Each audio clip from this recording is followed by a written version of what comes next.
국떡이란 말 아세요? 국떡? 저기 그거 아닙니까? 국민학교 떡볶이. 어떻게 하셨어요? 네, 제가 왜냐면 떡볶이를 너무 좋아해서 네, 딱 들으면 알죠. 그럼 가시는 데 있어요? 좋아하시는 거? 저는 전국에 숨은 떡볶이집 있죠. 학교 앞 떡볶이라든지 아니면 할머니들이 하고 있는 곳. 특히 최근에 간 데가 인천 남동공단 안쪽에 있는 떡볶이라고 있어요. 예. 그냥 쓰된 그 그릇에다가 이렇게 그냥 퍼주는. 그러니까 저는 그런 데를 찾아다녀요. 그걸 다 꿰고 계시는구나. 아, 저는 뭐 완전 떡볶이 매니아죠. 부산 광안리에 쌀떡 떡볶이. 아, 그쵸. 그리고 잘라서 주는 거. 저는 다 먹어봤습니다, 떡볶이. 와. 어디가 제일 맛있어요? 부럽다. 어느 게 더 맛있다 이런 걸 떠나서 사실 맛이 다 다르니까. 저는 개인적으로 좋아하는 것은 그렇게 좀 약간 허름한 집에서 하는 전통이 있는 예, 어르신들이 하고 있는 그런 집에서 먹으면 괜히 맛있더라고요. 네. 근데 그런 떡볶이 집이 거의 다 없어졌어요. 왜냐면 맞아요. 예. 국떡이라 그러죠. 국민학교 앞에 떡볶이. 지금 초등학교지만 옛날에 국민학교였으니까. 그게 의미 있는 음식이라고 생각하지 않았어요. 네. 지금은 의미 있는데. 그러니까 좀 장사하다가 좀 장사가 되거나 그러면 걷어치우고 식당을 차리시거나 다른 걸 하지 그걸 계속 하지. 그래서 역사가 오래된 국떡집을 찾아보는데 40년 정도 되면 제일 오래된 거예요. 안 합니다. 40년이면 예. 오래 버텼대. 그 저희 제가- 때는 그 문방구에서 그렇죠. 문방구에서 샵인샵 그 앞에 개념으로. 놓고 샵인샵. 표현이 굉장히 고급스럽네요. 예, 샵인샵. 그건 또 동시에 스탠딩 바였어요. 예. 아우, 고급다. 근데 그 떡볶이가 나온 유래가 상당히 흥미로워요. 원래 떡볶이는요. 우리가 궁중 떡볶이란 말 쓰죠. 예, 예. 궁중 떡볶이. 간장 떡볶이. 예, 간장. 맞아요. 간장, 소고기, 버섯이 들어가는 거예요. 그게 뭐냐? 왕가나 귀족, 그러니까 양반들, 부자들이 먹는 떡볶이라는 뜻이었어요. 옛날 신문을 보면요. 떡볶이에 대한 기사가 나오는 시즌이 있어요. 언제 나온지 아세요? 설날 지난 무렵에 기사가 나요. 남은 떡 처리하는 법. 그 조리법을 잘 보면 상상도 할 수 없이 비싸요. 소 양지머리 한 그. 표고버섯. 표고가 지금 싸지만 그때 아주 비쌌어요. 표고 뭐 몇 개, 뭐 이렇게 해서 파 뭐 이렇게 해서 떡을 이렇게 썰고 가래떡 남은 걸 잘 썰고 물에 불린 다음에 이렇게 해서 먹느니라 이렇게 나왔어요. 근데 지금 우리가 먹는 국떡은 미국 때문에 생겨난 겁니다. 미국이 떡볶이를 만들어요? 미국의 아니죠. 아니죠. 근데 미국 때문에 만들어졌다니까요. 예? 예, 미국이 한국 전쟁을 하고 한국이 북쪽의 공산주의 세력을 막을 수 있는 마지노선을 한국으로 봤죠. 그러면서 수많은 자기네 병사들을 보내서 전쟁을 치렀잖아요. 거기서 많이들 목숨을 잃고 그렇게 됐죠. 그러면서 그 당시에 우리가 먹고 살아야 되는데 식량도 없고 전쟁에 나온 농사 질 사람 없죠. 남자들 다 군대 끌려가고 농토가 황폐되고 북한이 점령했다 올라갔다 이러면서 농사를 못 지었어요. 그러니까 1954년도에 미국 의회가 결의를 합니다. 공법 480항에다 해서 도장을 찍고 의회에서 결정을 해요. 남는 잉여 농산물, 미국의 농산물을 쌀이든 무엇이든 제3국에 공짜 또는 저렴한 가격으로 팔 수 있게 한다라고 도장을 쾅쾅 찍어요. 거기서 우리가 밀가루를 싸게 받아들일 수 있게 된 겁니다. 그래서 뭐 무슨표 밀가루, 원조 밀가루가 나오게 되죠. 그러니까 그 밀가루로 누군가가 처음에 이미테이션 떡볶이를 만든 거예요. 원래 떡은 굵은 가래떡으로 쌀로 만들어야 되는데 밀가루를 똑같이 만들었어요. 공장 고추장이 나와요. 원래 고추장을 만들려면 제대로 만들어야 되는데 매주도 쓰고 해야지. 근데 그럴 필요가 없어요. 미국산 싼 밀가루 있는 그거 갖고 거기다가 고춧가루 섞어서 당화시키면 싼 고추장이 돼요. 그걸 넣고 그 떡을 넣고 해 먹어봤더니 이거 은근히 맛있네. 야, 이거 팔아보자. 이렇게 된 거예요. 그런데 굵은 가래떡 기류로 하니까 스탠딩 바에서 이렇게 먹으면 회전이 안 되잖아요. 그렇죠. 왜? 오래 익혀야 되죠. 그래서 밀가루 떡 만드는 아저씨가 야, 그러면 빨리 익을 수 있게 얇게 만들어 보자. 그래서 지금 국떡은 보면 얇아요. 네. 얇게 만들어서 넣으면 양념에 넣으면 1, 2분이면 다 익어버려요. 그러니까 아이들이 얼마나 빨리 먹어요. 빨리 익혀야 되죠. 회전. 근데 저희들 그때 유행한 게 접시에 담아서 주면은 앉아서 먹는 아이들은 여유 있는 사람들, 네. 여유 없는 애들은 서서 먹는데 서서 먹는 애들은 10개 먹으면 한 8개 값만 내요. 왜냐면 아주머니가 좀 봐주는 거예요. 한두 개 더 먹고 몇 개 먹었냐 셀 수가 없어요. 지금 둘러서서 막 집어 먹는데 그럴 때도 있었습니다. 그게 바로 우리 떡볶이 역사죠. 그래서 국떡이 성장한 거고 지금도 떡볶이 브랜드까지 있잖아요. 맞습니다. 그게 국떡이에요. 국떡 베이스에서 바로 출발한 거죠. 제가 원래 국수를 좋아하고 우연히 이탈리아의 매력에 빠졌어요. 아마 제 연배 되시는 분도 기억나실 텐데 시네마 천국이나 지중해, 뭐 일포스틴 이런 영화 네, 네. 그게 사실은 다 환상이잖아요. 근데 거기서 보면 이태리 음식 꼭 맛있게 먹는 게 나오거든요. 맞아요. 빨간색 파스타. 네. 예. 그걸 보고 야 저거다. 저걸 만들어야 되겠다. 그런 생각이 들었죠. 그래서 이탈리아 요리를 시작해보자 이렇게 생각했던 겁니다. 제가 결심한 게 97년도 좀 결심을 해서 유학을 간 게 99년도에 유학을 가게 됐습니다. 그 당시에 전세금이 1,700이었습니다. 그래서 빼서 식구들한테 친정 가 있어라라고 부탁을 드리고 장인 어른한테 제가 1,700만 원 빚이 있는 거죠. 왜냐면 1,700만 원 준하게 저희 식구들을 이제 부양하셨으니까. 그래서 한 달에 170씩 요새 갚을까 생각 중입니다. 아, 갚지는 않고 이제 생각 중이면. 이제 출연료 받으면 이제 시칠리에서 이 한국인이 없는 지역에 가서 요리 실습을 하는데요. 그 이태리 음식이 입에 안 맞죠. 정말 살이 쪽쪽 빠지고 노동 시간이 길고 괴로워요. 체중이 63kg까지 제가 빠졌었어요. 근데 어느 날 국제우편으로 고추장하고 멸치가 탁 날라온 거예요. 저한테 고추장 1kg, 멸치 한 복. 누군가 봤더니 윤정진이라는 요리사 셰프가 보내준 거예요. 저보다 어리지만 요리사 선배예요. 그래서 그날 저녁에 밥을 해서 고추장을 한 넣은 다음에 이렇게 비벼서 멸치를 얹어서 탁 먹는데 눈물이 팍 떨어지더라고요.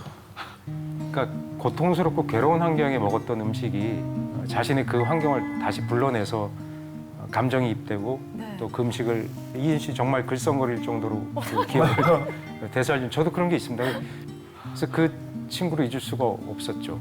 지금 보답할 길이 없습니다. 그 친구는 몇 해 전에 세상을 등졌습니다. 아이고 어떡해. 그래서 항상 그 고추장이나 멸치 이런 거 보면 그 친구가 생각이 나고 그때 생각이 나서 고난의 시기가 항상 생각이 나는 거죠. 이게 뭔지 아시죠? 감자. 예, 감자입니다. 감자 종류 혹시 아시는 분 계세요? 감자? 감자는 한 종류 아닌가요? 예, 그냥 감자는 감자. 크기만 다르지 돼지 감자 않아요? 맞다. 예, 조그만 그. 예, 감자 그림 제가 이제 이태리에서 이제 그 요리 배웠잖아요. 그러면 요리에 쓸 때마다 감자가 달라요. 그래서 처음에 못 모르고 이제 재료가 떨어지면 재료 뭘 사달라고 사장한테 이제 써서 주거든요. 그래서 제가 감자 1kg 이렇게 써서 줬어요. 그랬더니 절 불러요. 야 이게 뭐냐? 그래서 감자요. 빠따떼 그래. 이태리 말로 빠따떼라고. 무슨 빠따떼 그래요. 그래서 예? 빠따떼는 빠따떼라고 그랬더니 막 웃는 거예요. 너 코리안? 나 이탈리아노. 다르지? 예. 감자도 달라. 아 그래요? 그랬더니 저를 부르더니 식물 도감을 쫙 펼쳐요. 수십 가지의 감자가 있는 거예요. 근데 같은 감자도 또 지역마다 또 달라요, 맛이. 이렇게 해서 결정하는 거야. 네가 한 그 요리에는 어디 산의 무슨 품종이야. 그걸 나한테 사달라고 얘기해 줘야 돼. 다음부터. 전 충격을 받았어요. 와, 이런 경우가 있어요. 귀국을 했어요. 그래서 감자가 뭐가 있는지 모르니까 감자 도매상한테 전화를 했어요. 아저씨, 감자는 품종이 뭐 있어요? 했더니 감자 품종은 6가지로 나뉘어요. 그래서 예, 그렇습니까? 뭐 있어요? 그랬더니 왕왕, 왕특, 특상. 조림도 있어요. 그만한 건 조림용 감자. 거의 다 비슷비슷합니다. 저 사진에 보다시피 규격이 없어요. 하나는 6개고 오른쪽에 보면 8개로 또 분류가 됩니다. 이진 씨는 토마토가 품종 뭐 있는 것 같아요? 토마토요? 예. 방울토마토, 배추 아닌데? 배추 토마토. 그죠? 대추. 그다음에 배추 토마토. 대추 토마토. 그다음 요즘 그 녹색 그 조그만 토마토 있잖아요. 녹색인데 그건 안 익은 거예요. 아니 우리가 두 가지밖에 그냥 안 익은 몰라요. 걸 표현하는 거예요. 그래서 제가 그럼 사장님 토마토는 종류가 뭐 있어요? 그랬더니 2가지가 있대요. 방울토마토랑 찰토마토 2가지가 있대요. 아니 무슨 토마토도 품종이 있을 거 아니에요. 무슨 뭐 태왕이라든가 뭐 진기라든가 그런 이름이 없나요? 있지. 근데 그런 거 시장에서 통용이 안 돼. 그 감자의 종류를 보면 자, 이렇게 보면 우와. 기본적으로 이 정도 종류가 훨씬 더 많이 이게 있어요. 우리나라에서 지금 현재 나오고 예. 있는 감자입니까? 우리나라에서 아니 걔가 걔인데 저렇게 이름이 수영 재배, 그러니까 감자도 있잖아요. 크기만 다르. 메시드 포테이토 하기 좋은 게 있고, 쪄먹기 좋은 게 있고, 네네네. 볶아 먹기 좋은 게 있고, 졸여 먹기 좋은 게 있고, 튀기기 좋은 게 있고, 어떻게 구분? 다양할 거 아니에요. 거기에 맞춰서 감자의 종류가 다른데 그렇게 다 다르게 생산할 수 있어요. 근데 시장에서 우리가 그걸 사주질 않아요.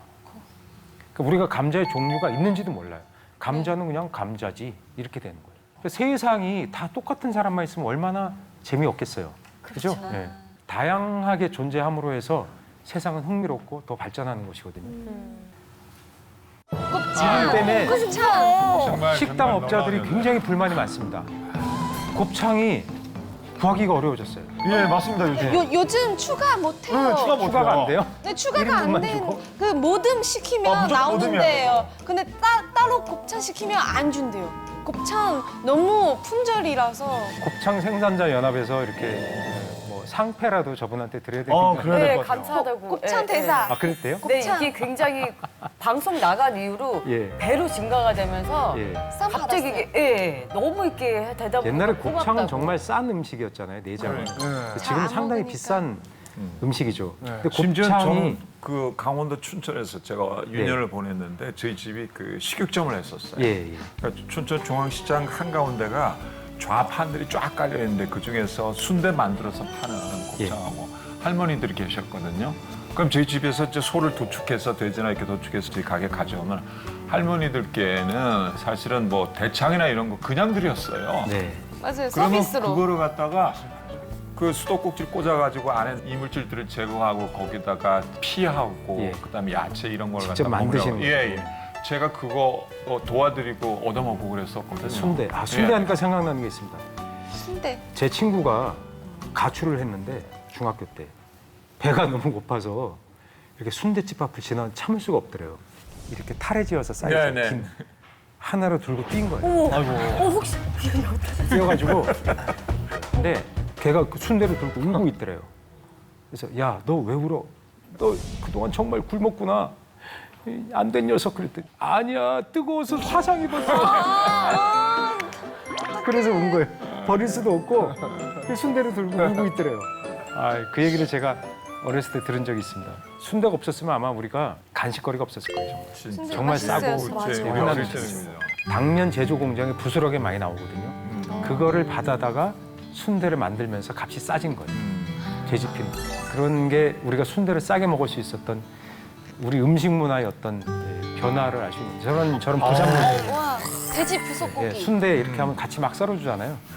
저런 게 이제 우리가 가난한 서민들, 노동자들 저런 음식을 먹고 맛있어요. 어려운 시기를 거쳐왔던 거예요. 저것이 없었으면 기름기를 먹을 기회가 상당히 없었죠. 그러니까 돼지라는 건 결국 산업의 세례예요. 우리가 돼지 생산량을 갑자기 늘린 게 아니라 원래 집집마다 이렇게 한두 마리씩 길렀잖아요. 네. 옛날 통계로 보면 12 이상 기르는 집이 거의 없었어요. 몇 마리씩만 길러요. 그러니까 잔치에 쓰고 시장에 나오면 돼지고기랑 소고기 가격에 큰 차이가 없었습니다. 근데 언젠가부터 돼지값이 되게 싸져요. 근데 그게 미국에서 사료용으로 다량의 옥수수, 뭐 콩깻묵 그런 게 들어오면서 콩깻묵 먹이면서 사료가 많아지니까 돼지를 많이 칠 수 있고 또 일본에서 또 수출도 많이 했어요. 그러니까 일본의 돈가스나 히레가스라 그러죠. 등심 안심을 갖다 팔다 보니까 남는 것들이 생기면서 도시에 급격하게 많이 늘어난 게 순대집. 그다음에 족발집. 네. 족발 맛있어요. 족발도 부산물이잖아요. 그다음에 국밥. 맛있어요. 그런 게 생기면서 서민들, 그다음에 지방에서 수많은 사람들이 수도권으로 몰려옵니다. 먹고 살기 위해서. 그러니까 거기서 도시의 노동을 떠받치게 되는데 그분들이 먹을 수 있는 음식, 그런 음식들이죠. 그래서 감자탕도 그 중에 하나예요. 원래 옛날에는 감자탕이란 요리가 파는 집이 없었습니다. 그래서 50년대 이후에 감자탕집이 생기는데 그건 돼지뼈가 싸게 유출이 되면서 거기다 감자 넣고 맵게 양념해서 MSG 좀 넣고 그러면서 이제 노동자들이 먹는 음식으로 크게 인기를 끌게 된 거죠. 그러니까 결국 우리들의 음식 문화라는 것은 결국 외부의 정치적인 조건에 의해서 생겨나기도 해요. 우리가 먹고 싶다고 생기는 게 아니에요. 소 내장은 우리가 일본의 교포들을 빼놓고 얘기할 수가 없습니다. 바로 이제 호르몬. 아, 진짜 많이 먹더라고요. 그렇게 많이 먹죠. 호르몬에서 돼지나 소의 내장을 먹는데 이건 이제 길에서 파는 돼지 간 구이 이런 겁니다. 값이 싸요. 하나에 뭐 한 꼬치에 700원 이렇게 받아요. 옆엔 호르몬으로 국수도 말아 팝니다. 우동으로. 호르몬이란 말이 표준어는 호르모노. 근데 오사카 사투리 호르몬 그러면 그 버린 것이란 뜻이랍니다. 버린 것. 네. 그래서 고기는 좀 있는 사람들이 먹고 내장을 버리니까 우린 내장 먹는 법을 조선인들은 알고 있었거든요. 그래서 제일교포들이 그걸 만들어 손질해서 팔기 시작하면서 지금의 일본의 야끼니쿠라고 하는 불고기집이 폭발적으로 성장한 계기가 바로 오사카 교민들인 거죠. 근데 거기에는 우리 정치사의 아픔이 있었어요. 미국이 일본을 항복시킨 다음에 동남아시아 전선과 일본에 들어와서 일하는 사람들을 다 무장해제 시키죠. 조선인이기 전에 일본 사람을 위해서 일한 사람이기 때문에 일단은 범죄자로 보는 거죠. 그래서 조사를 한 다음에 조선인이면 귀국을 할 수 있도록 조치를 해주고 그랬습니다. 근데 일본은 귀국을 하지 않았어요. 왜? 여러 가지가 이유 있습니다. 귀국해봐야 먹고 살 게 없다. 네. 둘째, 여기서 일본에 살면서 조금 돈과 재물을 조금 모은 사람들이 있어요. 근데 돈도 일정량 이상 못 가져가게 하고 미군이. 그다음에 물건도 킬로그램을 정해놓고 못 가게 했어요. 재산을 버리고 갈 수가 없죠. 그러니까 그냥 일본에 눌러 살게 됩니다. 그분들이 오사카 제일독보 사회를 처음에 만들기 시작했어요. 그분들이 그 전까지는 일본의 국적을 받고 식민지였으니까 살 수가 있었겠지만 갑자기 일본 사람들이 배신을 합니다. 갑자기 난민으로 만들어버려요. 국적은 조선인데 남쪽에는 대한민국이 생기고 북쪽에는 조선민주주의인민공화국이 생기죠. 근데 옛날 조선인, 그러니까 조선시대의 조선이라는 국적인 사람들이 많아요. 근데 이 사람들은 공중에 붕 떠버린 거예요. 그러니까 대한민국 국적을 주기 시작한 건 한일협정 이후입니다. 그 전까지는 대한민국 국적이 없었어요. 그러니까 이 사람들이 먹고 살 길이 없죠. 취직이 안 됩니다. 그러면 뭘 해야 되느냐? 결국은 저런 식당업을 많이 하게 돼요. 그래서 오사카에 내장 구이집을 하는 우리 동포가 많아진 이유가 그것입니다. 그러니까 가슴 아픈 거죠. 우리가 너무나 국력에 힘이 없어서 사람이 끌려가서 거기서 눌러 앉아서 장사를 해서 먹고 살았다는 것. 일본도 책임 안 져주고 우리도 거기에 대해서 관심과 책임을 충분히 발휘하지 못했던 거죠. 그런 식으로 일본에서 내장구이의 역사가 퍼졌고 일본 전국에 불고기집, 내장구이집이 엄청 많아요 지금. 근데 그게 일본 사람들은 우리가 시작했다는 걸 잘 모르는, 젊은 세대는 잘 모르는 사람도 많습니다. 근데 재밌게도 유럽도 내장구이의 역사가 있어요. 네. 제가 시칠리아에 갔는데 저런 음식을 팔더라고요. 저게 뭐냐면 내장 버거예요. 소의 허파죠? 예, 소의 허파, 심장 이런 걸 잘라갖고 샌드위치 안에다 넣어서 궁금하다. 햄버거 빵에다 먹는 거예요. 값싸게. 맛이 궁금하다. 난 저런 거 먹어. 원래 유럽에서 내장을 먹었던 사람이 누구냐? 유태인입니다. 유태인들은 그 당시에 자기네 국가가 없는 민족이었잖아요. 그래서 유럽 전역에 흩어져 사는 가난한 사람이었어요. 그러니까 게토라고 하는 별개의 집단 거주 지역에 살았어요. 거기서 처음 먹기 시작했던 게 바로 소, 돼지의 내장이에요. 어떻게 맛있게 먹을까 연구를 했을 거 아니에요. 그래서 토마토 소스 같은 걸 넣고 조립니다. 그런 요리가 지금 이탈리아에서 가장 유명한 요리 중에 하나가 됐어요. 그걸 제가 이탈리아에서 배워서 한국에서 처음 팔았어요. 그러니까 양식당에서 소 내장을 팔은 최초의 인간이 접니다. 네. 그래서 사람들은 처음에 되게 황당했어요. 양식당은 스테이크 먹는 집이잖아요. 소 내장을 갖다 주니까 처음에 되게 어색했죠. 지금은 그렇게 파는 양식당이 조금 생겼어요. 유럽도 한국도 일본도 내장이라는 것은 가난한 사람이 먹던 최후의 식량이었던 거죠. 그것이 있음으로써 그 사람들이 먹고 살 수 있었고 또 부족한 지방과 단백질을 보충할 수 있었던 거예요. 내장은 정말 고마운 음식이죠.